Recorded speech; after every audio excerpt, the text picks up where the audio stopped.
Hello. Hi.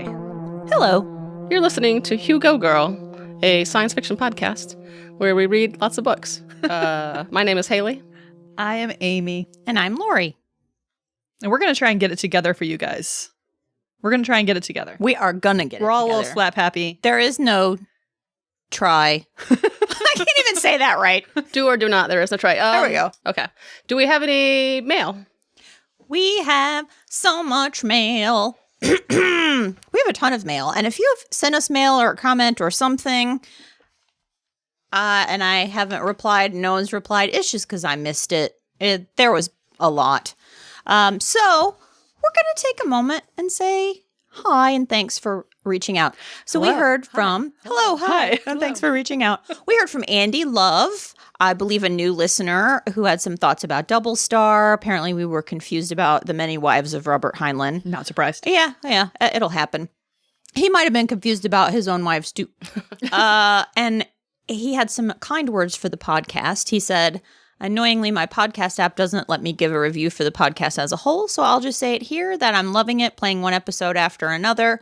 My podcast app defaults to playing the most recent previous episode when there's not a new one, so I heard about your disappointment at the Pequod restaurant before I heard about you planning to go there. Foreshadowing. Oh, No, it's like a Quentin Tarantino movie. You get the beginning, you get the end, and you don't get the middle. Like Memento. Yeah. We heard from Joe Herbers, who wrote in to tell us regarding our last happy hour episode that when we discussed the Choose Your Own Adventure books, apparently someone is making those for adults. Oh, fantastic. Joe says British writer Anthony Johnson most recently published the book Can You Solve the Murder? At various points, you choose what path to take, such as who to interview next and who to accuse as your prime suspect. Ooh, dope. I know that sounds very fun. We also heard from Raj, who responded to our question about why was there a statue with lion genitals, or rather a lion statue with genitals. And he said that he went to a park in Belfast that it's a park with Narnia statues, Sure. and they have an anatomically correct statue of Aslan. Oh, that's really upsetting. Amy's jaw just That's dropped. really She upsetting. just stared open-mouthed 'cause like the Aslan- Scream. What's Aslan's supposed to be Jesus? He's the Jesus lion in the Chronicles of This Narnia. is gratuitous. Holy testicle. I mean, why they always put a loincloth on Jesus? Let him be free. Okay.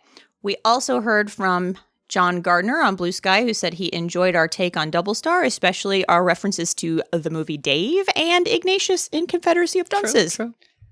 And then this is a funny one. We heard from Violin Knitter on Blue Sky, and Violin Knitter said, I finally got time to listen to the latest Hugo Girl podcast about Double Star. Very excited because I have strong memories of disliking this book. Then just a few minutes in, I hear them read my old Goodreads review. Yeah, and that's cool. I stand by the protagonist being a Gary Stew. the best. That was super That fun. was amazing. Yeah. We heard from Juan on Blue Sky about a funny passage in The Ministry of Time, which is on the best novel shortlist I'm reading this that year, right and now. I love it. I gotta read it. It's for the terror girlies. I loved it. Okay. Amy has a face. Don't mention one word about it. Nope.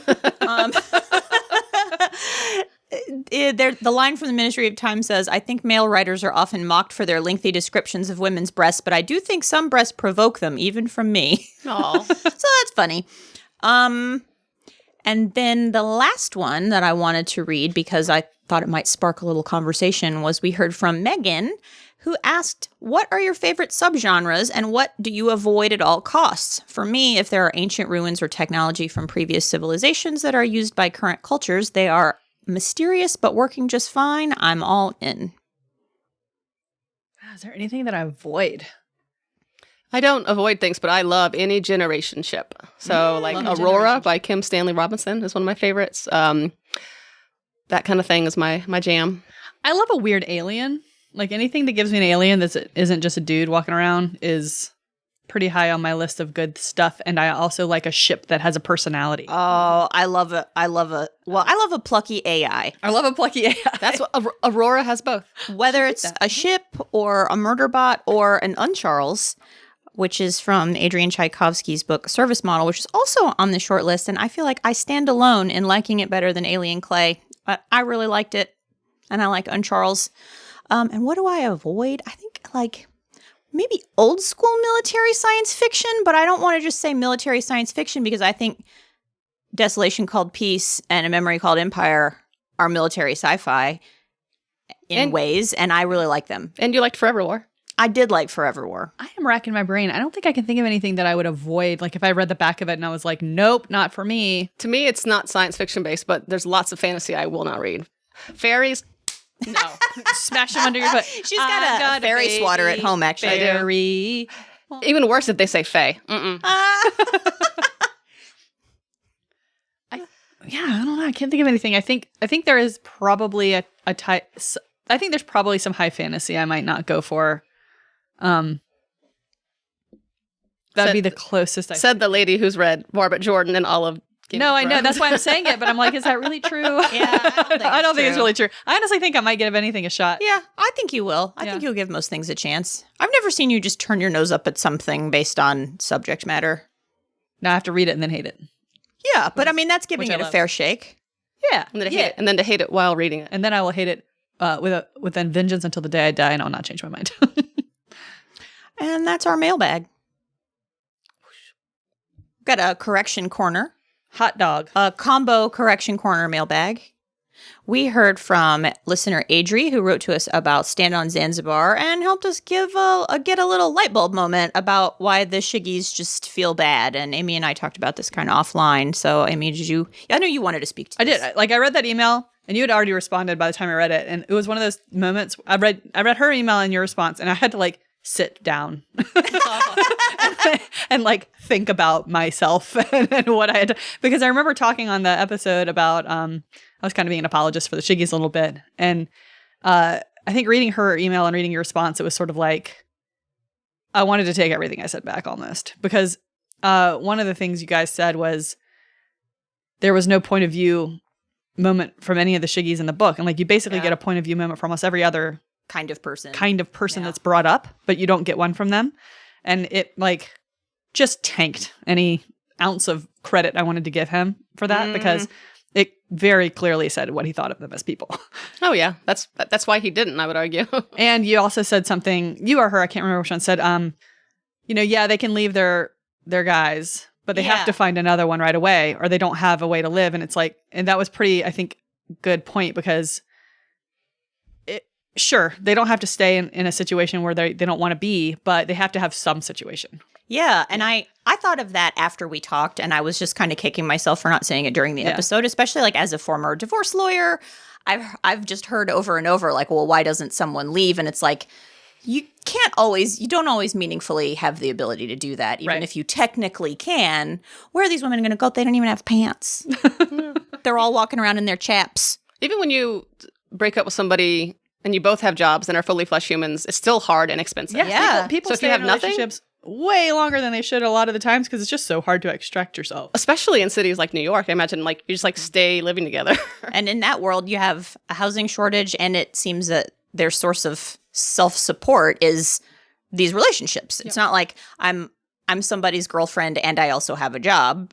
The being the girlfriend is the job. So if you quit being the girlfriend, you quit your job without another job lined up, theoretically. I guess I didn't think too critically about them because I didn't even take them as real characters. I thought they were complete pawns almost. They're like furniture. I pictured them like fembots, swinging 60s. It was there to be sexually tittillating, I thought, and not in any sort of female empowerment way. Oh, definitely not. So I guess I wasn't necessarily thinking they were female empowerment, but I was stopping short of thinking they were a particular misogynist issue. Probably mostly because of what you just said, and also because I was look at their situation, it's not that bad. We're also all trained as lawyers, and sometimes we're really good at playing devil's advocate. Well, sometimes I argue points, and then I'm never mind, I'll just argue the other point. They teach you how to do that. Anyway, I was glad she wrote in, because I thought it was a good learning moment for me. Yeah. Thank you to all the smart people who send us emails, and especially that correct us in a kind way. I appreciate that. And remind us of perspectives that we do not have. Yeah, for sure. Yeah. All right. Are y'all ready? Yeah, what book are we doing? Let's do it. This month, we read A Desolation Called Peace by Arkady Martine. It won the Hugo Award for Best Novel in 2022, published in 2021. Written by our space president, Arkady Martine. I realized the picture of her on the back of these books is really funny to me. Have y'all looked at it? It's her, peeping out of a bush. Yeah, it's Let funny. me see if it's in my ebook. I got you. I got you. I guess that's not a bush. It's like, What is that? she's peeking Oh, it's like around some wrought iron. Oh, but it's very like, it I is see very you. peepee. Because of this book, and I forget how long ago we read its predecessor, but I read. It's 2021. Oh wow! So It was our first episode back in recording that's together. right. Yeah, I was listening to it. We were very giddy at the beginning of that Yeah. episode because we were together in a room. She is very smart, as we know, as evidenced by these books. But I forgotten that she has a PhD in like Byzantine studies. So I was just up late last night reading the Wikipedia of Byzantine Empire from the very beginning. It's easy to do stuff like that with this book. Like, Yeah. just fall down a little rabbit hole. All right, let's do the plot. We're back. In this sequel to A Memory Called Empire, Mahit has pissed off the leadership of LaSalle Station, so she's stewing in that. 3 Seagrass is working back on Tex Kalan, but she gets pulled off her project when the Navy comes across what appears to be a shrieking and violent alien life force. She heads out to go help, and on the way there stops by and grabs Mahit, as she's a linguist. They hang out on the fleet leader's flagship, and 9 Hibiscus, the admiral, until they make first contact with the aliens, which they look like werewolves, in my head anyway. It turns out they're a hive mind, sharing consciousness not unlike the Imago machines that LaSalle Station uses. It comes down to a final decision of whether or not to use nukes to obliterate the aliens, but the Emperor's child clone manages to get a message through to say absolutely not, and then there isn't. Mahit is banished from LaSalle Station for reasons that are unclear, and she promises to write 3 Seagrass often, setting them up for a perfect long-distance relationship since they boned on the Navy ship. It is incredible to me how you boiled down a 600-page book and you didn't miss anything. I do really want to talk about why the hell everybody's so mad at Mahit on LSL. I don't get it. Yeah. I also... Is Mahit a linguist? Yeah, she says she's a translator at one point, and she also talks about, I think her felicity with languages is one of the reasons she ended up the ambassador into Lexicon. I did not realize she was actually a linguist. Yeah. They say it multiple times. Really? Oh. Why is 3 Seagrass there? Why? Listen, what is I she have good so at? many Because she got the email, so she signed herself. Can we save this? I want to talk about this so I know. bad, but All right. I don't want to break it Yeah, up. general discussion. We'll do it in general All discussion. right, goodies from Goodreads. I have 2, one short one and one kind of long one. So Ben gave it 1 star.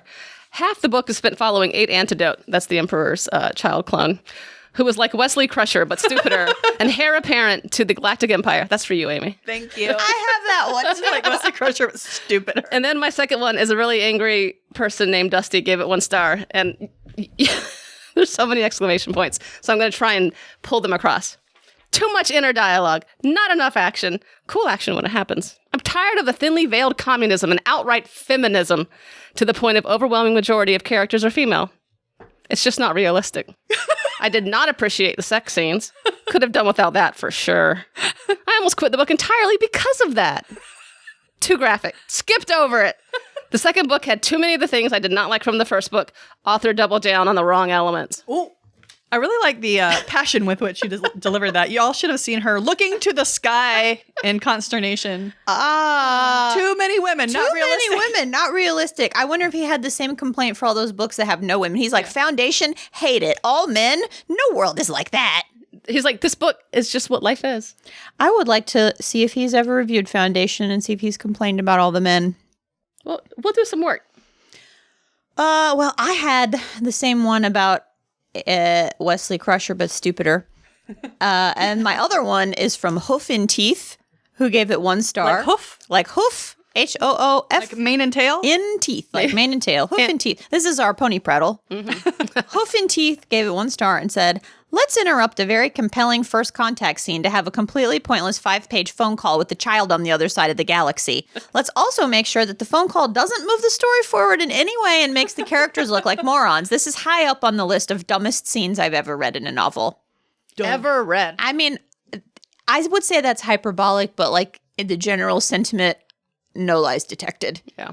I was like, they're on a planet. Like, you can just be like, they can't come to the phone. But it's the Emperor's 90% clone. They brought them back. They brought them back. But again, general Like in the middle of discussion. first contact. General discussion. It's like when you get someone, you're like, crap, I left my phone. And you have to like just turn right back around and go back and get your phone. Yeah. Yeah, I'm never like doing that. anything as important as negotiating a first contact and a ceasefire, though.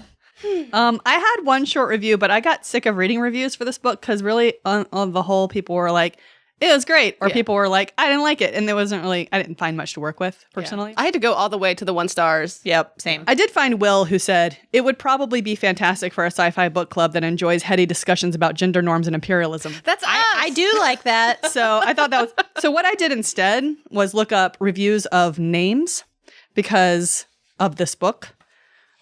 So I have reviews of everybody's names. I have a list of every name. Well, I have reviews of our names. Oh, but I have a new one though. You have a new name? No. Colonly Our name. actual names that are on our birth certificates, more or less. Oh. Yeah, so there's a website where people comment on names. Oh, this is why you texted me. What's your birth? Well, I thought you were saying asked my that for a identity. different reason, but we'll get to that in a minute. So here's my favorite review of Arkady. Okay. I don't care for it. Arkady. Says Noisy Nora. Martine, also a horrible name according to Matthew. Lori. All you Lories out there, sorry if it offends you, but I think it's a very pretty name. Short, maybe perky, maybe pensive. I liked that 70s show and the Lori in it. Why did they say, sorry if it offends you? Who knows? I thought it was about to be something mean. Who knows? I am perky and pensive. Kevin was a surprisingly controversial name. But my favorite review of Kevin was... What? What? I knew I was going to do this. Why would someone give their child that chicken name? Chicken name? That makes me think of chickens every time I hear it. Come on. More like a chicken name than a human. More like a chicken name than a human name. Looks like chickens. Looks like chickens are wearing red jumpers while having that chicken name in both Home Alone movies released in 1990. This person took a mushroom. I around was this. just about to say that. There's something psychedelic going on here. That chicken name in both Home Alone movies released in 1990 and 1992 and Homeward Bound movies released in 1993 and 1996. But they're good with the dates. And none of them have chickens. No. Haley. Oh, because Kevin is Kevin from Home Alone. Well, right. It's in Home Alone and it's in Homeward Bound. There are not chickens in those No, two movies. true. So I'm not really sure where the Yeah. chicken association comes from, but this person, Anonymous 2020, really had a lot of feelings about that that. was a rough year. Haley, very suburban housewife. That's not Very suburban. true. It's such an uncommon name. I've never met another Haley. Well, So some other people had that same opinion. Yeah. I'll refer everyone to your own mine is name. spelled the best way. Amy, although there are some famous women named Amy that I like, I personally think that this name is very much a boring white female name, even more so than Karen. I think it was even on Freakonomics' list of whitest girls' names, which is certainly saying something. I really feel like Amy is the new Karen. By the way, there was a cult leader from Colorado named Amy who called herself Mother God and was later found dead. Oh, I watched that documentary. Oh, That was good. That was the review of our names. thanks. You're welcome. Well, I wanted to tell y'all about last time we picked our names. Remember? Yes. I have a new one, Okay. and it's spooky. Oh. Are you ready? And I also made up an epithet too. So from here forward, Yeah. I would like to be known as Tin Skeleton. Get it? Tin in the tin. And my use name will be Bones. Oh, it's And much like the my late 90s, early 2000s Comfort Watch Bones. Much like Well, that. that or like a pile of skeletons. I know. Yeah. And then my epithet is I have 3 choices: she who stands when all flesh fails. Oh. She who is the scaffold beneath all living things. Oh. I really like that one. That's good. And she whose throne is built of ribs and memory. Oh, that's good too. I know. So I'm Tin Can Skeleton. we pause for a moment while Lori and I think of our own epithet? Oh yeah. I can't think of anything. Okay. What did y'all do last time? Well, mine last time was 8 contribution, and the new one is 7 sentiment. I don't love that. Did you do like a random one? Yeah, Oh no, you gotta like take into account. I can't. Do I think it was 4 Azalea last time. Magnolia. You were Magnolia. I think Magnolia. I had picked Azalea, but then Azalea's a character in the book. You were 4 Nettle last time. Oh, Nettle, that's cute too. I like that one. Yeah, I can't name that. I'll name my cat Steve. I can't name things. She who perfumes the very air. Ooh. That's your Magnolia. Magnolia. I don't know. Oh, and we said your nickname would be Steel because it's the Magnolias. Oh, that's cute. I love that. That's awesome. I made a list of every name in this book, and I think wholeheartedly the worst one is Two Foam. Two Foam, yeah. Two Foam. And every time I read it, I think about that Buffy the Vampire Slayer episode where she's drinking beer. Foamy, beer bad. Foamy. And Two Foam is like kind of a buzzkill too. Like they have a weird they make fun of her for some reason, and I can't remember how, but it was funny. I also thought 16 Felt was pretty bad. I wouldn't like to be that. Bubbles. They called her Bubbles because she was not bubbly. That's right. That's right. I like how weirded out they were by 20 Cicadas' name. They were like, a living thing. They're like, how dare you? But then it said it should be a proper object or color or plant. A plant is a living thing. An object or color or plant. But then based on that, I object to things like gravity. Someone was 8 gravity or 18 gravity. 5 gravity. And sometimes the names correspond to their job, and sometimes they don't.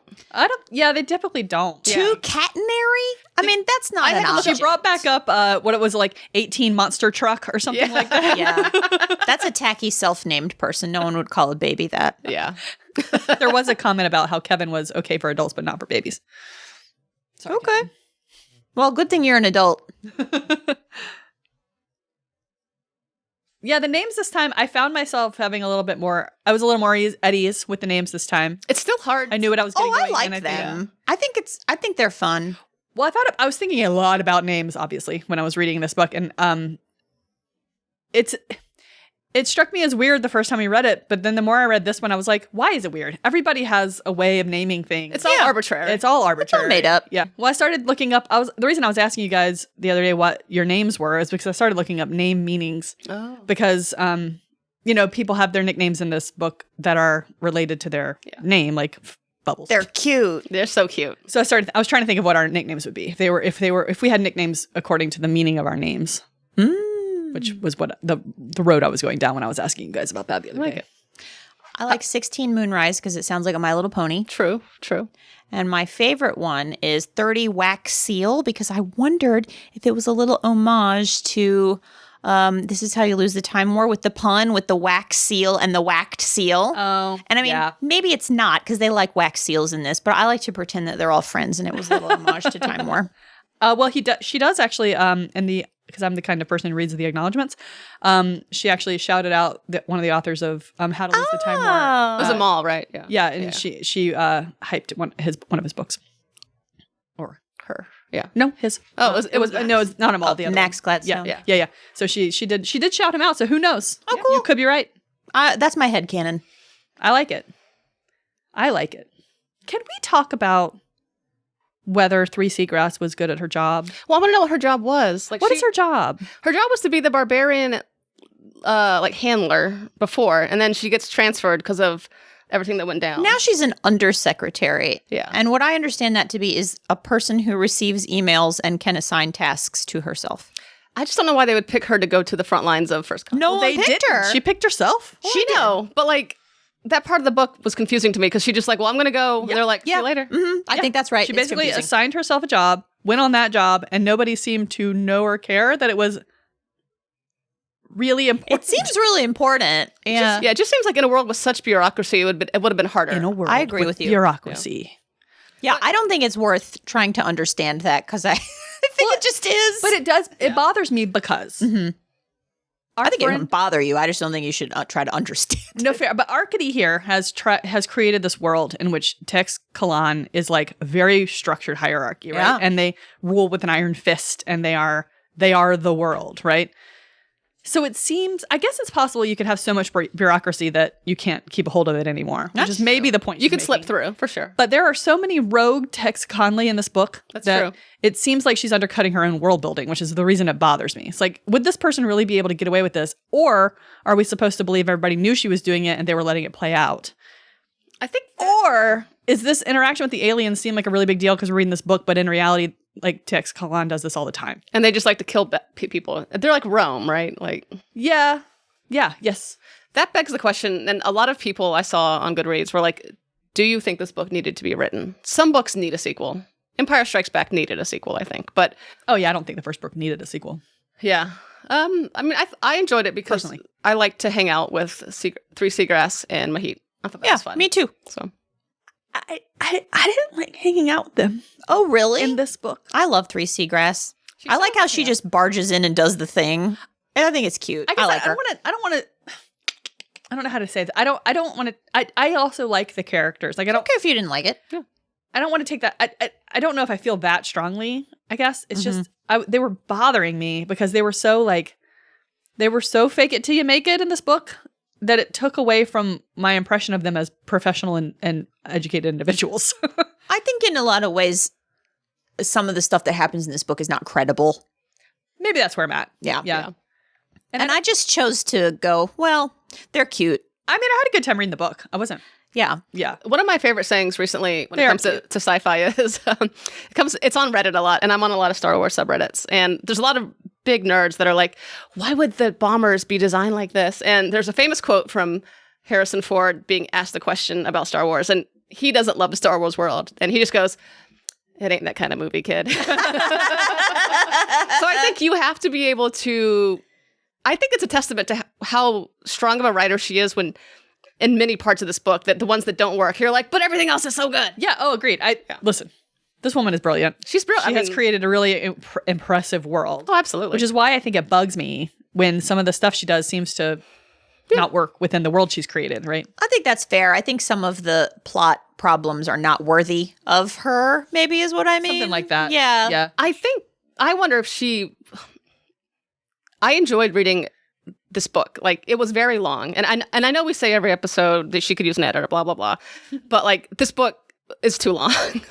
She could use an editor. It is too long. Yeah, like, every section with 8 antidote, I was like, okay, what's going to happen? And then I would skim a little bit. There was so much review of all the things that had happened. Interesting. I would like to address that because I've read this twice. Had you guys read it before? No. So the first time I read it, every time I was at an 8 antidote section, I was like, I don't give a shit about this little kid wandering around.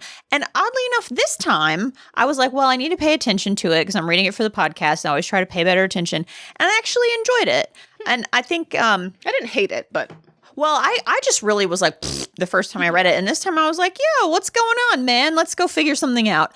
And I think that children are useful point of view characters because they help us learn things about the world. So I think that's the purpose that he serves. That's true. He's like the companion in Doctor Who, you know? It's so that we can learn things. Or like Mahit in book 1 when she's like an alien on a new planet. Yeah, that's a good point. And it's fun to see the machinations in the palace with him running around and seeing it in his head rather than just another exposition chapter. Yeah, because then we get that dramatic irony where we know what's going on with 3 Azimuth that 19 Ads doesn't know, and we know that because he's running back and forth finding these things out. So I think he's definitely serves a purpose. Oh, 100%. But I also understand that like not really enjoying reading these chapters with a kid as the point of view character because the first time I read it, I didn't. But then this time around, I did. I didn't. I just thought they were too long. It could have been. They could have got to the point a little quicker. So. There was a lot of internal dialogue, internal monologue with him. I think was part of the issue. Like, you know, because he has conversations with adults, but a lot of the time he's just running around trying to figure things out. Yeah, which I didn't. I liked it. I do think maybe it could have been. Also, so 8 antidote cure. Goes on his little subway adventure. Oh my God. He was on Marta. He was on Marta. He leaves his cell phone on Marta so they can't find him. It's just going around and around. He's going around and around. And he goes to Marta. He goes to the little 5-point station. And 5-point station. And I'm sorry. And he has to be rescued. Yep. Because something happens. Oh yeah, what happened? Right.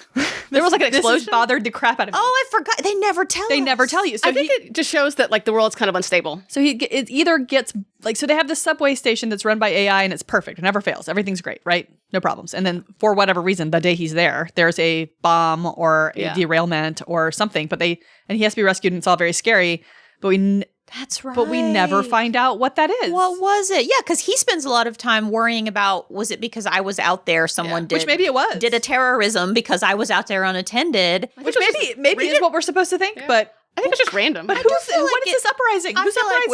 Like we're owed an explanation for that. I agree with you. Yeah, but if you had never mentioned that, I never would have thought about it again. You're right. I forgot about it. Sorry. But no, it's okay. It was a 600-page book, so I've definitely forgotten about some stuff. Yeah. There's a couple dangles in this book, I think. Yeah, I think that's a fair criticism. Lori, I thought of you specifically when they were talking about Imago lines at one point, and they're saying how sometimes they don't take because sometimes people just can't get used to another gender living in their head, and I just can't imagine a man living in your head. Did you catch that? Oh, I hadn't thought of it. Sometimes they said at some point in the book, they were like, oh, yeah. Yeah, okay. Yeah. That's true. Well, she wouldn't be able to hear it. That's true. So it'd be silent. Yeah, I would just merge. Like if it wasn't sabotage, then I would just just be white merge, and I would be part guy. Oh. I have no objections to Xander, though. He seems nice. Yeah, like the men in this world don't seem like the men in our world. So it might be fine. Xander was Pedro Pascal in my head because he's bisexual. Oh. Okay. There's supposed to be two different. There's one partial Xander, I don't understand that and part. then there's another one. Oh, okay. And sometimes one talks, but sometimes the other one. I forgot but mostly everything it's the about I got that one. Okay. I got you. Thank you. So when she first, this is throwing back to Memory Called Empire. So when she first left El Cell Station, she had her Imago machine implanted, and it was implanted with the last like Xander upload that they had. So it was out of date. And the idea was that she would get there and get an update basically. So she's got a outdated version of him. And as she's going, she's like, something feels weird about this. Like, I feel like we shouldn't be talking to each other. And then at one point, I don't think it's that one that runs and hides. One of them runs and hides. But so she gets there, and then by the time she arrives, Xander has been murdered. And I don't think he had been murdered. I don't think that they knew he had been murdered. So she gets there, he's been murdered, and then she has to contrive this whole plot with 3 Seagrass and 12 the Azalea. back alley doctor. Then have the back alley brain That's surgery. right. And one of the things we complained about was how 12 Azalea knew how to remove it from his brain without damaging it. 12 Azalea could just walk in. I mean, this is consistent with her. Like, I love her. She's my space president, and I love these books. I enjoy them. They're Sometimes fun. she's And- like, you know what? Someone has to remove this, so he's just going to do it. it's space soap stuff. So she's like, I need this thing. And he's like, okay. And he just like sneaks in, and they're all wearing their cloud hooks. So they're all low jacked all the time. And he just sneaks in, plucks the thing out of the brain. They take the train to the back alley brain surgeon, and then they put that one in, but they still don't integrate. So it doesn't work like it's supposed to. It's supposed to integrate into one personality where you have all this person's knowledge and experience, and you sort of become a new third person. But instead, she's Mahit with what I have come to think of in 2025 as 2 chatbot Xanders. Yeah. Because it's really what it is. It's not him, you know, he's dead. It's his knowledge. So it's like a really sophisticated chatbot of him, and they're conversing in her head, but they're not supposed to be. And that's why she has 2, because she had the first one. Okay, yeah, I and remember then this now. the second one in the back alley. And then, okay, the chatbot thing is, I'm glad you said that. That's a good explanation for that. Because the whole time I'm reading this, I'm like, this isn't a real person. How are they having a conversation? Like, how is he reacting to anything that's happening outside of her body? Like, that is not a human person. And in book 2, you never know which Xander is talking. Well, that was my other problem. Yeah. Like, so it seems like in this one, Although- the one that she got when she left the station is the one that got sabotaged, right? Yeah. Correct. So I think that one pops up every so often to do something. But technically, the second one, the one with the most memories, should know everything that the older one knows. Correct. Yeah. So it's kind of the same one. Yeah. That's right. Just- That's right. but the it older still may one be 2 has different some- voices to some right, degree. because the older one has or the newer one has different life experiences than the Yeah. old one. So, I mean, it's the same person, but Yeah, the more recent one remembers being murdered. right. Yeah, that's true. And that's why she has all these trauma responses that don't belong to her. Yeah, that part is the most, I think, interesting. I think it's really interesting. Yeah. Like, they say it throughout the book, and now I kind of think about it. It's like, oh, that's just my endocrine response. Yeah. So I wrote that down because I love that idea that she says memory is just continuity plus endocrine response. Everything is hormones. And I was like, yeah, that's exactly right. And hormones are just like little proteins. Yeah. Little bits. It's crazy. I think that we needed to learn more about LaSalle Station, because we don't really... Like, all I know is that there's like these mean... For the listener, Amy is flailing in agreement. There's just some mean bosses, but I don't know anything else about what they eat or what they like to do. I don't know. It just seemed kind of like boring. They're so mad at her. They're so mad at her. and I don't know what she did wrong. Okay, I feel like she did what they wanted her to, which was protect the station from being annexed by Tex she Kalan. gave up some intelligence at the end of the last book, and I don't remember what it I guess was. she told About them the about the aliens. Imago. Yeah. Or she told them the alien coordinates or something like that. But I thought that she was supposed to do That's that. why I don't understand. Oh, so Xander there's told a- him about the Imago, Imago. Well, he told the They Emperor. don't know. Yeah. They don't know. Like, Yeah. El Sol Station doesn't know that happened. So I don't think, although they know by the end of this book. So there's a But- part where Amnardbot, who's one of the bosses, Terrible names on that says, station. someone Ectolec? needed to be a sacrifice to the Empire. It might as well be her. And I didn't understand that. Why did someone need to be a sacrifice, and how, in what way was she a sacrifice? They sent I think they just didn't like her. Well, they sent her down there fully intending to never bring her back to the station. Something. It seemed like Xander was a troublemaker, as evidenced by him selling out his station's technology Sleeping secret. with the Emperor. Sleeping with the Emperor's best friend, lady, 19 ads. Yeah. I think she just caused trouble, and they wanted to get rid of that Imago line anyway. Oh yeah, It's because unclear. the sacrifice, I guess, because they messed up they sabotaged her imago, Yeah. and sent her down there thinking that she would just die or something, probably, or like, Yeah, fuck up and get. They sabotaged it because they wanted to get rid of that Imago line because Xander was not loyal. Yes, something like Okay. that. Or they were becoming too Texcalanly, right? They were being subsumed, I think. I don't know. The whole thing's very weird. They keep expecting she's going to do something against them, though. Like they keep thinking that she's going to like turn And she spy never or does. something. She doesn't. I saw someone on Goodreads say that everybody is a spy in this book and nobody does it right. Yeah, I have that written down. Does Arkady Martine know what a spy is? Yeah, because she keeps saying that, but I don't think it means what she thinks it means. I thought that was interesting because I was like, yeah, no one's really spying. Like possibly 8 Antidote. Yeah. Because he's going to these like war ministry meetings, and then But they're letting him in, or like at least everybody knows what everybody is doing. Like nobody, there's no there's so much intrigue that there's no intrigue. Yeah. Yeah. I have let's switch to the aliens. What did you think of the aliens? I love the idea of a Last of Us alien. Well, but it wasn't. That was just in its head. It was like a werewolf type thing, right? Or like a mammal. Well, right, but they were taken over by those little mushrooms. Well, that's just how they like communicated, though. Well, that's I don't think what- you ever saw them, right? Never saw what? The mushrooms. Yeah, that's what made that guy freak out and die. Well, yeah, but like they live inside. Like I don't think you see them in the aliens. I think the aliens are just aliens. Oh, yeah. Oh yeah, no, they don't turn into anything. Yeah. That's just But how they. That's their like organic imago. But yeah, the fungus. It's like a symbiotic. They called it the situation. person maker or the people maker or something, which I thought was very interesting. You're not a person until you get infected with this thing. Yeah, it was interesting. Like there were little glimpses of that culture where they were like, when they were a baby, they were like this. When they were a baby, like this. Yeah. So they bring that to the group, but also they're now a person, which means they're not an individual. Yeah. Let me tell you something, guys. There was not a small amount of Ender's Game in this book. Oh my I was God, thinking it's about right that, here. yeah. It's right here. Yeah, no, I thought the same thing. I was trying to decide, is this Star Wars or Lord of the Rings? And then maybe I would say it's Ender's Game. It's Ender's Game, but it's also Star Trek with like the Borg hive mind. Also, it's giving Janeway. yeah, that's true. Listen, it's a lot. To me, in my head, Nine Hibiscus was Hannah Waddingham in the new Yes! Mission Impossible movie. Yes! She's like an admiral. That's what in I that. pictured the whole time. I know. That's so good. Oh. She So would be a good 19 ads, too. Yeah. Well, that's. Oh, yeah. She could do that too. Yeah. I pictured her as the what's the name of that lady who plays the robot in in Ex Machina? Oh, she's too young. Alicia Vikander. She's older now. I don't know how to tell you this, but she's aged since. Well, but she's not like in her 50s. I pictured her as Sharon Stone. Yeah.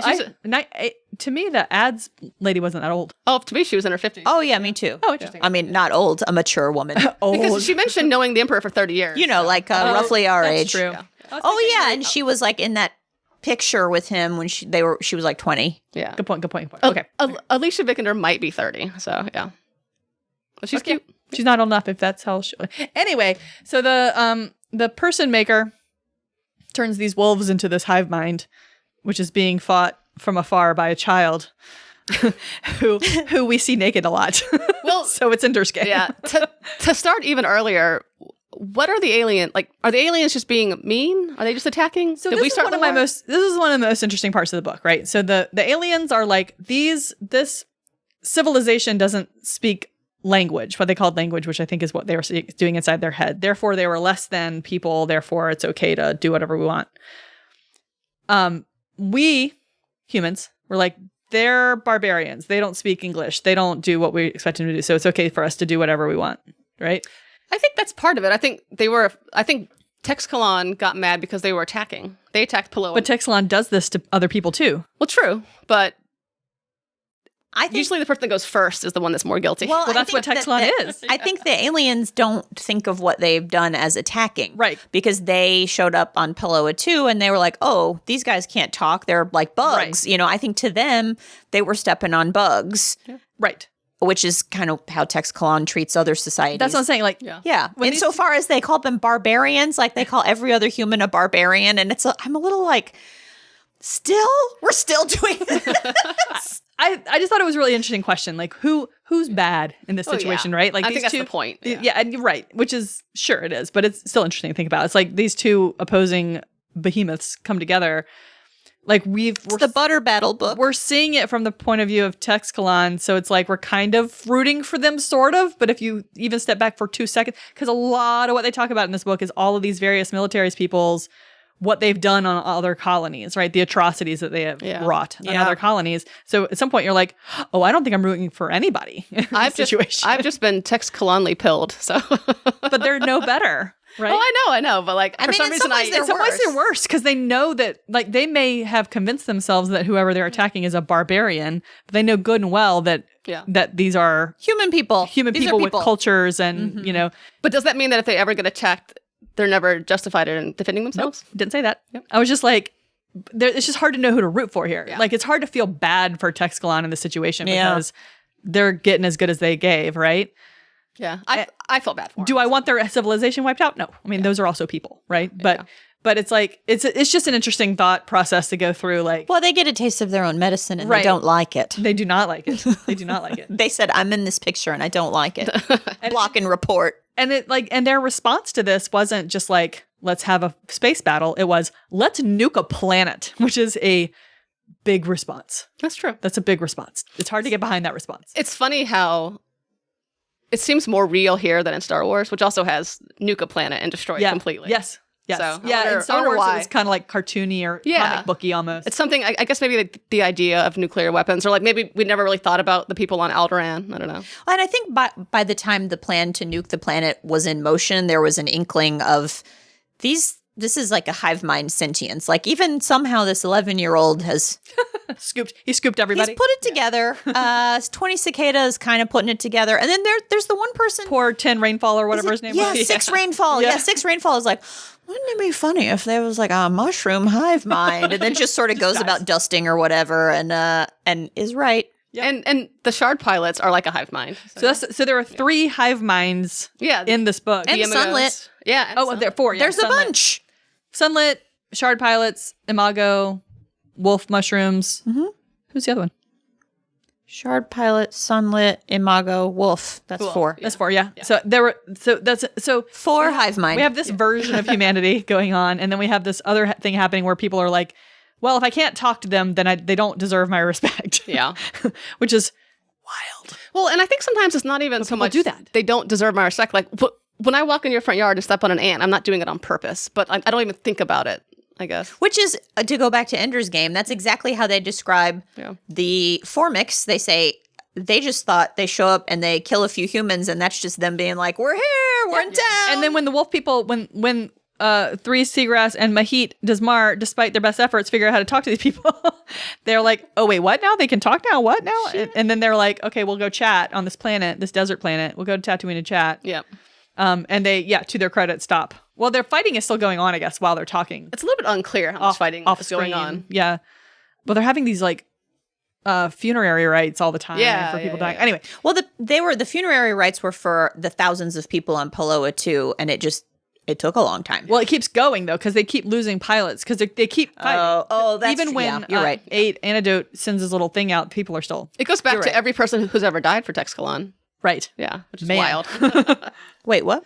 So it goes back at a certain point. They're saying the name of every person who's ever died in the start, like because it starts like goes back to like the years. first emperor or something like that, and like it just goes through everybody's name. The funerary rite? Yeah. Well, no wonder it never stopped. Yeah. Oh yeah, it's like millions of people. So yeah, to your question though, I mean, if you're looking at it from a who's more morally reprehensible, it's hard to say. Like the wolf people maybe are telling themselves that whoever they're fighting aren't people, but so is Texcalan. Yeah, no, I just wonder like what started this whole situation. So it seems like it was the Peloton.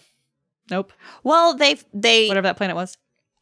It started before that because they were noticing things are just like getting wiped out of space, and they're like, what's going on out Oh, there? that's right. just And like taking that out horrible planets. sound. And they become aware of the ring ships, and they're noticing like things are just blacked out where these ring ships pass through. Yeah. And then they go to Paloa too, and I don't remember why they did that. And then they find out what happened. Is it better or worse for the like one wipes out a planet, one just takes over a planet? I'm not sure which is.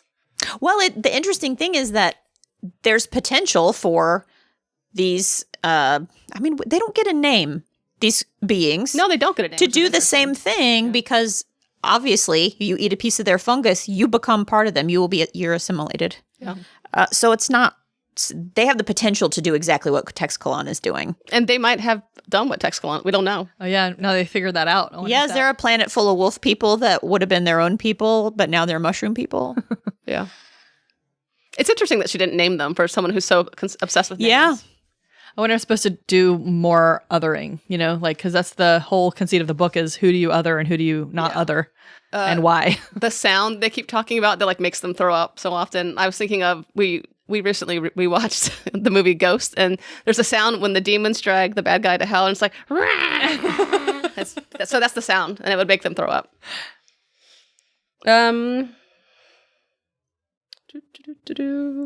Do we think the war really ended at the end of the book, or is it just paused?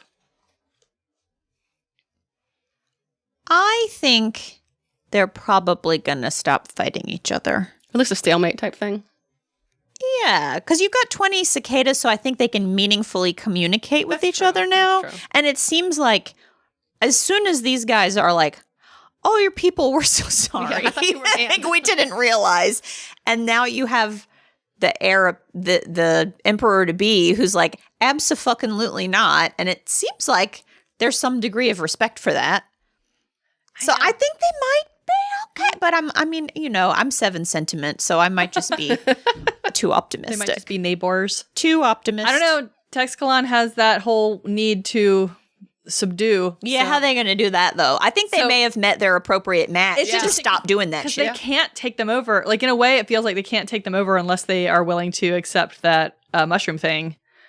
Like, Yeah. Well, they could defeat them, I'm sure, if they tried hard enough. They got I them guess they nukes. could nuke their planet. Yeah. I mean, but maybe they're everywhere. And also, like, the ship spit that just disappears Yeah, your ship. Like, that's true. I don't know. If I thought someone was coming to nuke my planet, I would ship spit on them and disappear them. So I wonder if the third book is an existential crisis in Texkalon as these like various kinds of connected humanities start taking over.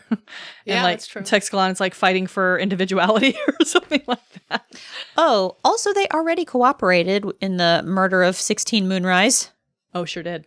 9 Hibiscus was like, That precision Yeah. strike. can you just take out the bridge? And they're like, Yes. yes. And then they do. And I was like, well, I guess we're pretty much friends now. 16 fucking Moonrise, man. She's just wandering around that She needed to boat. simmer down. She's just wandering around that boat, and what's her toes? Hibiscus doesn't seem. Why did she do anything about it? She got what's coming to her. Oh, because she didn't want to alienate like this. She has like her 6 legions or whatever, and 16 Moonrise and another one like signed this open letter to her, and so I think she's worried about potentially alienating a large Politics. part of her force. Yeah. I guess that makes sense. Otherwise, other Yautliks would have just spaced that bitch. 16 Moonrise shows up in Mahit's quarters, Oh, that is so weird. and nothing comes of it. Nope. That's another dangle. She's like, I thought I would just wait in your bed, not in a sexy way, in a spooky way. Is that what Mahit like takes her out? Well, she tries to. That was that, right? That was Yeah, that scene. because Mahit remembers having been attacked, and so Mahit's like, someone's hiding in my room. And so she's like, I bet you're wondering why I'm here. And then they have some very vague conversation, and then it's over. That reminds me, I loved 20 Cicada and his homeostasis. I also love Twin. So that's love another them. reason why 9 Hibiscus is giving Janeway, because she has a first officer with tattoos. Oh, and he Tribal has tattoos. The plants that he uses as water ration for. That's the kind of characterization that I just like. I liked that character a lot. He's got his kitten, and he just is like His kitten. and they're like platonic besties. I like that they she continuously remembered to remind us that someone was feeding the kitten. Yeah, I know. We forget about the train bombing, but don't worry, Kitties, the space kitten kitties. is taken care of. Kitten is being Who's gonna fed. water his plants? listen, who's going to water? I think Nine Hibiscus is going to take care of the plants. I agree. I think it's going to be okay. Yeah. It's going to be okay. He might be okay. Maybe he's going to come back on the ship and be the liaison or something. I like that like quasi-Buddhist Yeah. thing that his homeostat cult. Yeah, that's like meditation is what it seems like. But and the idea is like it's just balance, right? So Yeah, it's like the Force. It's I don't know. I the descriptions you got of his beliefs were interesting. I thought. I think he's one of the most interesting parts of the book. I like that. They talk about a lot how he doesn't eat. Like he's very skinny. Aesthetic. Doesn't eat any more than he needs to maintain his Well, it's interesting existence, I guess. comparing that against the like extreme like the extremeness of text colony culture, right? Like like they're take, grow, big, be extra all the time, and he's like gonna starve himself to balance that out. He's like Gandhi. Yeah. Yeah, I thought it was interesting. I also like that he was the one that went down there when they got when they all went down there in the taxi and dropped him off and then went right back to the ship because the 8-year-old boy. Yeah, and he just stayed. Yeah. He was like, that's fine, I'll stay here alone. I was a little miffed that we didn't get any time with him on that planet. We didn't get any time with him on the planet, and the translation thing, so it was curious to me that we didn't see any of it. It all happens off screen, and it seems to happen in a matter of hours that they've cobbled together. Hello, please stop, shoot, thank you, bye. And I was just like, man, this is extremely not credible to me. But then I also thought, counterpoint to myself, if it had all been on screen, I would have been like, did I need all this? Yeah. This Yeah. is boring. That's but I just had a difficult time accepting that two people, one of them who, okay, Mahit's a linguist, but she's an ambassador. Her job is an ambassador and ambassading. And Three Seagrass is just like a fun bureaucrat, a cute, bossy, seems like fun a functionary. bureaucrat. Yeah, Yeah. like I She just seems was like like, the type that works to live, not lives to work. She does seem like she's in the like first contact career path. She does seem like she's in that part of the culture. yeah, for sure. But I Yeah. thought it made sense to have these people who are good at diplomacy being involved in what do we want to say and how do we want to say it. But as far as the actual translation, I was like, I feel like there are people who are probably better suited to this, and like you might want them. a lot of them. Well, and also like a lot of them, not just two people with a radio. And I also think don't know, man. Mahit being the ambassador for LaSalle Station doesn't make any sense, and I'm not convinced that she's a good ambassador. Her ambassadorship to Text Kalan doesn't bother me as much as, and I do think also she was meant to be a throwaway. She was sabotaged from the get-go. But that bothers me way less than Three Seagrass hijacking a job I say just so she can go hang out with her girlfriend. I say this as someone who works in marketing, but it seems like Three Seagrass works in marketing. It does a little bit. Yeah. I think Three Seagrass would be a good lawyer. Oh, she could, yeah. She always knows what to say and how to say it. That's true. I don't, and I'm a good lawyer. Yeah, she's an interesting little person. Like, she seems like so small and cute sometimes, but she's not just that. Oh yeah, I like her. Like I like her character. Mm-hmm. I think this situation, there was a disconnect. I agree with that. It doesn't seem like these would be the two people that would negotiate with a very deadly force. And it's not a rise to the occasion scenario because they were like, yeah, we'll do it. Like, it's not something that's really foisted on them so much as something that they raise their hands for. And they're it's like- kind of foisted on Mahit, but she's also like, well, this is a good way for me to get out of here before they find out about my sabotage. She's like, I got nothing else going on. Right. Like, they're very like, and none of the parts of this were bad. Like they were hanging out in this very fraught situation, having sex and reading comic books. I'm happy for them about both of those things. I love that for them. I would like a This book of them having sex situation and reading comic books and eating didn't spicy seem noodles. That cozy To me- book. To someone me, write that was so jarring. It jarred me right out of the book that happened. The way it was written, the continuous references to it. What, to the sex? Yeah, like wow. Really? in and of itself was fine. Like the sex scene was fine. The language about the sex scene was fine. Referencing the sex scene was fine. But in the context of what they were doing, it made no sense to me. Oh, I don't know, man. I mean, sometimes you have a wild night and you still got to go to work and you're like, True. And then you're like, I remember when I did that thing. Also, I went back and read the first book last week, and they've been building up to one, the fight, and then two, like when they finally get together and like solve a problem a little bit, and then they have really good sex. It made sense to me. So I love that journey for them. I mean, the oh my God, we did it sex. Yes. Yeah. I guess it was, I don't know what it was. Maybe it was kind of graphic. And so it was like, yeah, that's my favorite part. Yeah, I'm here for it. I don't know. I'm not a prude. Normally graphic sex scenes don't really bother me, but there was something about this one that It's was because like, they're women. No. yeah. No, I don't want it. I don't know. I mean, you didn't like cock on oily cock in Broken Earth. I forgot about that. I can remember sitting in law school when I had an externship with a judge, like having graphic flashbacks. Oh, I've been there. Yeah. No, I've been there. I'm not wearing a saying suit. I'm not saying that's unbelievable or anything like that. Yeah, I mean, you gotta do your first contact, and also you gotta think about the first contact you had last night. Oh, they had a first contact. Oh, that'll be the episode title. First I also contact. love that line. She's like, I'm not that kind of barbarian. I am.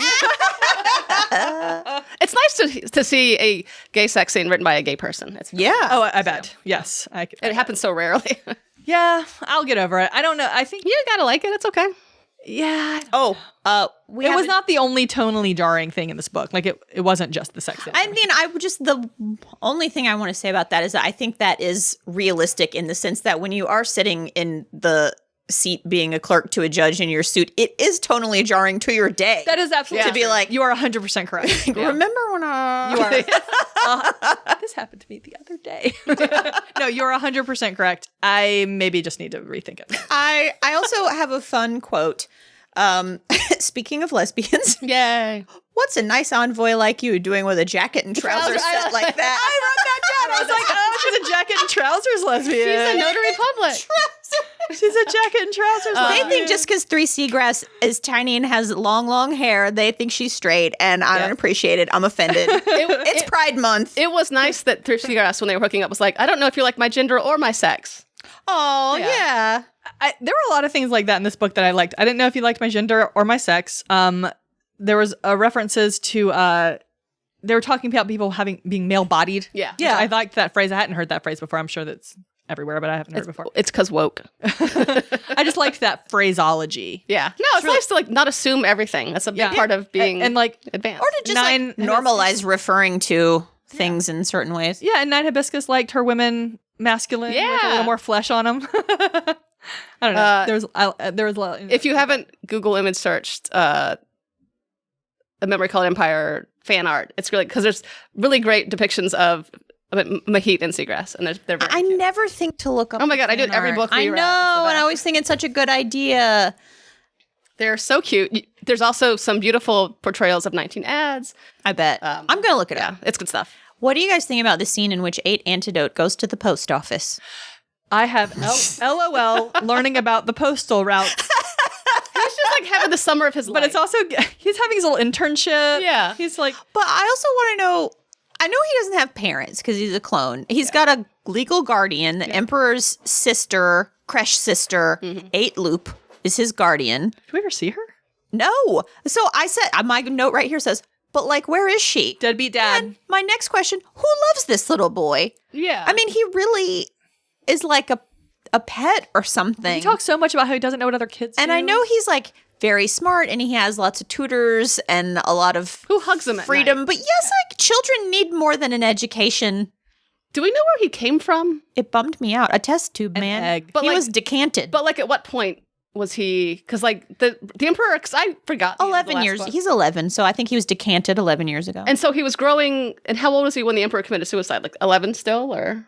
I think it was only like No, it maybe was like a year ago. earlier. Yeah, I just didn't understand like why he existed in the first place. The Emperor created him to be the next emperor, Oh. basically. But he also created him specifically, I think, to take an imago. yes, he intended to turn him that's into right. himself. And then so 19 ads cut that off somehow. Okay, She's the one who had Iskander. Oh, right. She's the one who had Ixander killed because he was going to get an imago for the emperor, and she's just like, well, if I kill this one guy, it won't happen. Which seems like I think emperors can find ways to get things that they want. But That in particular, maybe not. But if he's dead and he died, and the idea dies with him, he won't know. nobody else will know. I think that actually might have worked. Yeah, because the clone won't know about it. And then... I know she makes all these veiled references to... She keeps being like, I saved you. Yeah. And I'm like, well, okay. And why did the Emperor commit ritual suicide? I forget. I forget too, but I know he did. So yeah. To make a point. Yeah. I actually think it was to make poetic. a point. Yeah. Did y'all read the glossary at all in the back? I did not. I always forget about it until the book's done. The glossary says that comic that they're reading was published by a small press called Adventure/Bleak. Ooh. And I was like, ooh, new genre. I was like, I think it might be my favorite genre. Like men's adventure fiction, just adventure bleak. Men's bleak adventure. Bleak adventure is not unlike just dystopia. Should we do segments? Yeah. Yeah. All right. Feminist favorite. What do y'all got? I just have yay lesbians. Yay lesbians being happy. Yeah. And having good sex. None of them die. None of them die. All I wrote was, I love Three Seagrass's confidence. I do too. Mine is, he had his arms folded neatly across the cadaverous thinness of his chest. And the reason I wrote that down is because so often you see women crossing their arms under their breasts in books.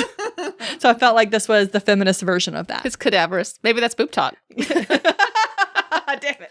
I did not have a misogynist moment. I didn't either. No, me neither. I mean, I guess you could argue nine hibiscus killing Moonrise. But That wasn't misogyny. No, she was just stopping her She was from just being a bee. yeah, that's blowing up a building. Or a planet. Sorry, not a building. true. I have no boob talk either. Three Seagrass has small breasts. Oh. End of list. Yeah. Which is a perfectly fine thing to say in a sex scene. I read Yeah, that that's this true. was more of a finger fuss situation. We hear a lot about those fingers Oh, yeah. in this book. There's lots of good food. So much food. I see Lori has a whole paragraph, so you probably put this all Oh my over. gosh. Yeah. Why don't you guys go first so I don't scoop your food? Before I will gladly let you scoop my food, but I wanted to do this quote that I found. It was like 6 questions with Arkady, and she was talking about the inspiration for the food, and she goes, "Iksui dumplings are 100% Turkish Ottoman Manti. They're my favorite food that I can't make to save my life, so of course I use them." Nice. So she mentioned that. And then my favorite part was, and I want to make this, rice noodles with a chili oil sauce. I can't stop thinking about it. Yeah, I had the spiced fish cake and flatbread, which was featured heavily. And that's on LSL Station. Yeah, it's on Elsa Station. And then they had the Starshine. Thank you, the Starshine liquor. Like moonshine. Described it as Everclear. Yeah. It's like or moonshine. but then they call it a peat liquor, which made me think Scotch. maybe it was Scotch. Yeah. Oh. So it's like maybe something that looks like vodka but tastes like Scotch, which is fascinating. Maybe mezcal. That's like mezcal, kind of. Yeah. There's also kelp beer. That's not good. I love that. I like how That he whole said scene was very funny. it was really good. And I have the quote. The seller didn't know how to say it in Tex Kalanli when she was like, "What is this made out of?" And he said, "Underwater wavy plants." Yeah. She was like, "Kelp." And then the way that guy kept talking was very like I will sell her a small glass, Yeah, and for it's supposed to be free. a sample, Yeah. Like- A small free glass. which is exactly how you talk when you're learning it. Like you talk, you say all the component parts. Yeah. And then she points out the translationese on the sign that was like hot beef or something like that. It was supposed to be something else. I don't know. I thought that whole scene was very cute. This kind of stuff is why I like these books so much, even though I feel like the plot is often really off the rails. Yeah. I like the interactions between people. I like the way that people talk to each other. I like how grounded I am with the food and everything and like where people are. Makes it real. It feels very real to me, but then like the things that happen don't feel real. The only parts that I had a hard time picturing, like when we were inside those Tex Colony ships, I couldn't picture what they were supposed to look like. I always just imagine a Star Trek ship. They always look like Starship Trip in my head. Mine were Star Destroyers. See. Because shards are sharp, Star Destroyers are triangles. It's like a personality test. Yeah. Like a Rorschach test. Well, it's like- What ship do you see? Well, also, when they say that joke, a man walks into a bar, what bar do you picture? And I always picture Moe's Tavern from The Simpsons. I always pick a picture of the Manhattan. Oh, that's nice. Yeah. What's the Manhattan? It's a bar in bar in Athens. Athens. Yeah. Oh. Oh, that's nice. Little dive bar. Oh, I think I remember that. There's free popcorn. Oh, that's the one. I remember that one. It's by Little Kings. Okay, I've got my whole paragraph of food. Are we All ready? right, let's dive in. I'm so hungry. Spiced fish cakes and flatbread. Hydroponic raised flaky white fish stew. Flaky fish spiced with red peppers. A carbon scented, slightly charred flatbread. I don't think it's carbon scented. I think it smells like carbon because it's charred. I like charred things. Many spiced noodles. Starshine. Sourdough. There's sourdough. Yep. In a bar on Tex Kalan, there's thick noodles in a soup with chili oil and shreds of smoked beef. There's kelp beer. There are fried noodles, maize kernels soaked in spices and vinegar, cassava chips, which sounds so good. There's a hot fried noodle cake. At one point, someone gives 8 antidote grapefruit and lychee juice for breakfast. I hope that he had more than that. That's good. That's only part of a It balanced does sound good, but yeah, it's not. He needs something I solid. couldn't have it because it would interact with my Ritalin. He needs a chewing food. And then there's also, he sees an ad for squid sticks and he loves them. He also enjoys Squid sticks. I forgot that. He enjoys spiced livers and cheese in fried lily blossoms. And then the last thing I have is cassava and new cheese bread, which is a cassava shell around melted gooey cheesy center. That sounded really Delicious. It sounds so good. good. I think the only thing you left out was there's some kind of wild liquor called kumquat. Oh, that's Just right. like Fireball kind of. That's right. Oh, It I doesn't missed taste that. like the fruit. Like it's like you would advise against drinking it, but not against the fruit. The fruit's probably fine or something like that. They're like it was a wild night on like Texas Station or whatever. Is the that two cassava? the two pilots are talking about it. Yeah. Oh, yeah. Yeah. Is the cassava with the cheese in it, is that like that Brazilian bread? Oh yeah, like the I know what you're talking about. I don't know how to say it. Pão de queijo? Pão I'm de- so yeah. sorry. Cheese I don't know bread. how to say it. Cheese But yeah, is it's like a hard. gluten-free outside bread with cheese Yeah. in it, Like I think. outside bones. Like Leia, like teeth. It's teeth. Tin skeleton. Me. The soap stuff. So much. I mean, it just is so soapy. Clones. So yeah, clones. The figuring out the language kind of off camera is very funny.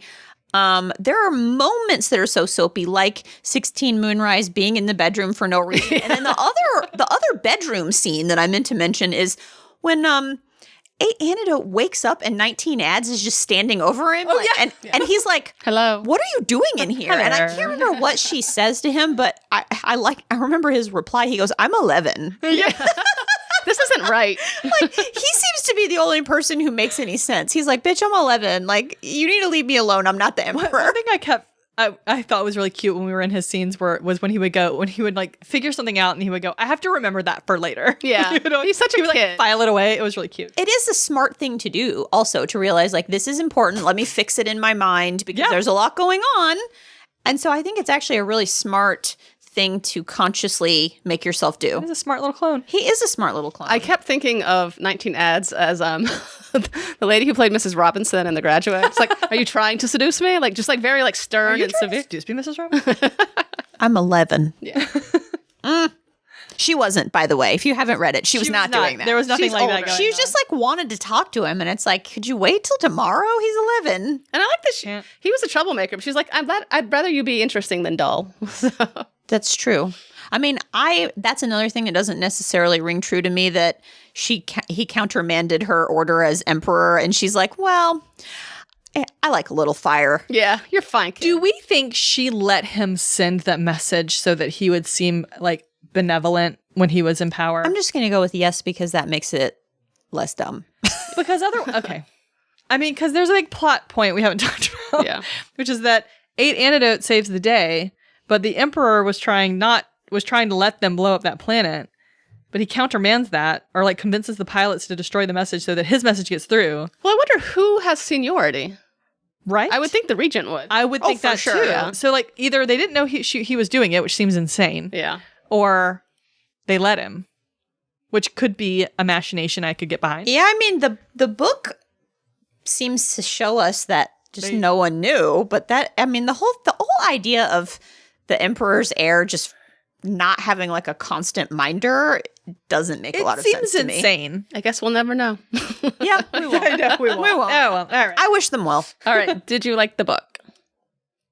Oh, I have a extra soap stuff if I yeah. can. One more. So It's not about this. I just happened to see a comment on on Instagram yesterday, and it was on a video clip from The Bold and the Beautiful. And someone left a comment that said, "I love how whispery soaps are. Like they know your babies are down for naps while you watch your stories. How considerate." This book did not strike me as a loud book, so that's soap stuff. I like It's it. true. They were probably all. It's only loud when the aliens are corners. going "Rah," like body snatchers. making everybody vom. okay. Did you like the book? Yes, even though some of it is very silly, I did like it. I like the characters, and I like I said, all the kind of world building pieces are enjoyable to me, and I like the writing. I wasn't confused. Yeah, I liked it. I think Martine is so smart. I think that's where I landed too. I had a lot of good college thoughts while I was reading it. It was a fun world to hang out in. I read a lot of good reviews, and it was so fun to like just have a dialogue with, not even dialogue, have them talk at me because Yeah. people said a lot of smart things. Yeah. And it's like, no matter if you like this book or not, you cannot deny how smart she is. And it's Yes. just cool to like bask and like, shit. She got a big old brain on her. It's a good time, and it's thought-provoking, it's discussion-provoking. And even though we had complaints, I am happy I read this, and I will read whatever else comes from her.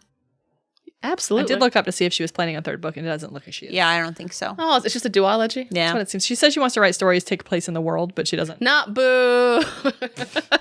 Yeah, we know you don't love an extended universe. Well, no, I don't like the modern world. No, this world. Oh, she wants The to... world she created. Oh, Sorry, cool. yes. I thought you meant she like wants to write a book set in 2020. No, I don't want that. Sorry. shit. Yes. No, more text only. And In universe, but not this story. Correct. you know what? That- I think their story's She been made told. some vague reference to that somewhere. Who That sounds knows? great. Who knows what she's doing? But. It is weird to see a book number 2 and be like, and that's it. That's all she wrote. All right. Is this Star Wars or Lord of the Rings? Ender's Game. Lord, y'all. It might be a rival. Oh. Oh. But one thing that kept occurring to me that is actually, I really think it's the famous philosophical poem, Everybody Wants to Rule the World by Tears for Fears. That's what I think it is. And I could go through all the lyrics and tell you why, but it won't. There's no turning back. I think it's Ender's Game because we've got hive mind bug guys who don't understand that killing a few bodies is killing individuals. We've got a really smart kid who's being manipulated to become part of the Tex Calonley war machine. He was, like Ender, bred for his job.